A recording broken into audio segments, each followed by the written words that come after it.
So we have a couple different things that we can do. We can use this veil here, then we can also throw it over, and then I'd like to tighten it up, and I'd actually get rubber bands or paracord or something, throw it around here, and actually the tighter you make this, you can actually still see through the scope. So that's kind of a nice way, an easy way to camouflage. Another thing that you can do is use a wrap, which this is super easy. I'd use a piece of paracord, and all you have to do is wrap this around. 2 minutes to make. Just wrap it around here. Go ahead, throw this over.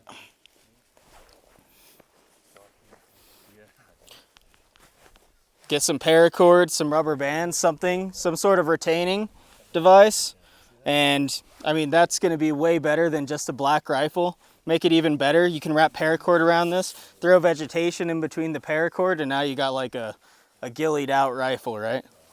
So that's a super quick and easy way to camouflage your rifle, which is also gonna be one of those things that's gonna give you away, that shape, right? It's not a natural shape, so you see it out there. It's going to be a little bit more obvious. Another benefit of this actually, this veil, is when you have it over the scope lens and you're looking at someone and the sun is shining at the lens, it can actually cause like scope glint. I'm sure you guys have heard of that, or maybe you haven't. But when this is over, that's causing a little bit of disruption for that light. So it's going to be able to disrupt that scope glint. So that's going to help you out as well, for if you guys are using scopes.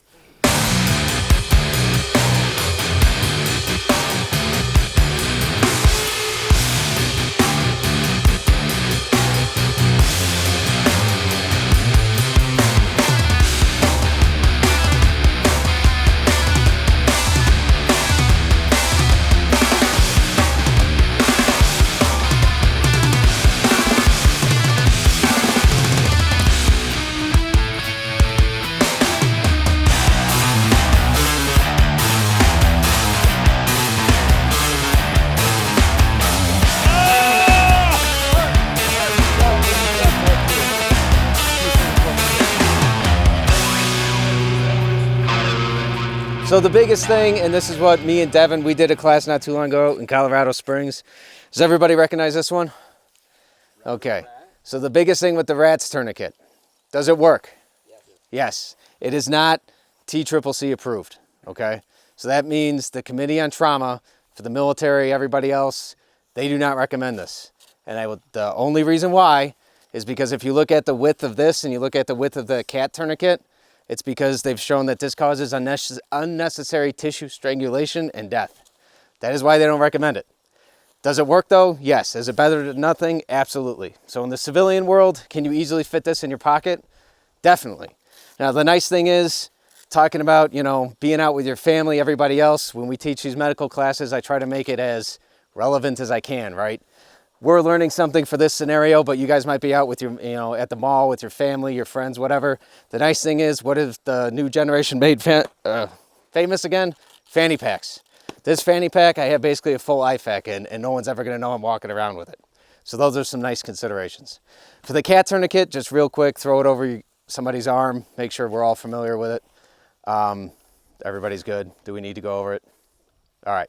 So the biggest thing with the cat tourniquet, high and tight if you have an injury right away initially. So again, no medicine in a gunfight. Now there's a couple different ways you can do. So I wouldn't put it through right away first. I would tighten it first. And then this is the other thing I wanted to see what you guys have seen, been told. I've seen a lot of people, they're taught to go through like that. When you get somebody, the only reason is because when you get somebody sometimes very petite and it looks like you have to keep going around it, I've seen people pop this out of place. So just keep that in mind. If you can't see it, let's say it's low light, I can't exactly see what's going on, but I'm able to get this over. This will always fold back on itself just so it's out of the way. Do you ever cut a tourniquet? No, we never want to cut it. We never want to cover it up. We want to make sure it's visible. If we can put the time on it, great. High and tight works great in a gunfight, but if I can actually see what's wrong, where does the tourniquet go? right above it, ideally 1 to 2 inches above the wound until the bright red blood stops, right? That's when we keep twisting it. So in the civilian world, in the military world, law enforcement world, these tourniquets are always like this, right? They're always pre-looped. So it's designed that if you're hurt, you can put it on yourself, right? In the civilian world and as a medic, mine were never pre-looped. And the reason for that is because you kind of struggled because you were trying to get it up over his ankle, right? Versus where if it was already open, I just get it over, I get it on right away. So there's a video out there in Baltimore Police Department. They had an officer shot in the leg, and it took them, what was it? I timed it. It was like 48 seconds because they were trying to loop it over her ankle to try to get it on the wound. That's the bus one, yeah. And it was, I mean, a lot of it was probably not a lot of training, but everyone was so ingrained that just loop it over the injury, you're not going to do that. Overseas, I dealt with IEDs a lot. We'd have guys, they'd only literally have chunks of like their thigh left. Am I going to try to gingerly loop this over my friend's femur that's exposed? No, I'm not. So the medic will probably have them unlooped. So just keep that in mind. For self-aid, it's great because as you guys saw, you can put it on yourself. Awesome. I don't have to think about it, especially if my arm's all fucked up. But in the civilian world, I can tell you mine are never looped.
Hey guys, Harry just got done with the Tactical Cowboy Retreat. It was roughly 36, 38 hours plus of live fire with scenarios and mountaineering environments, small unit tactics, less than 1 hour of sleep. It was incredibly challenging, but also incredibly rewarding.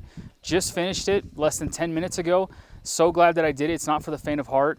This is definitely something you can get out here and do, and it'll definitely challenge you and you'll learn things. I was put in scenarios that I was like, man, there's always something to be learned. That's kind of my mindset as well. There's always something to add to the toolbox. This will definitely add some of those tools to the toolbox. So check them out. Check out the guys at Tactical Cowboy. They're awesome, and the Tactical Retreat was a great time.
My name is Parker Ashton. I'm here for the 2024 Tactical Cowboy Retreat that we just got done doing.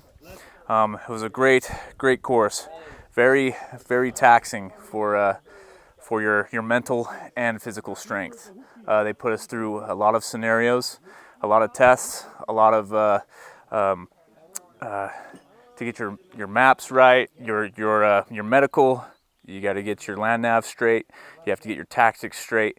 You have to get your camping straight, your gear straight. Gear most of all. You know, you're testing a lot of some of this stuff out here when you're out in the elements for 2 days straight, and we didn't get well, at least I didn't get a wink of sleep. So, but it was very eye-opening. I mean, we're mostly shooters. I mean, in my arena, and then actually doing this is very eye-opening for what actually goes into reconnaissance and executing your point of operations. We had to extract kind of a casualty for a long ways, and it was a heavy body, so we're smoked. But it was a very good experience. I'm very glad that I got onto this program, and yeah, I would recommend it for those who think they're the shit, and go prove it.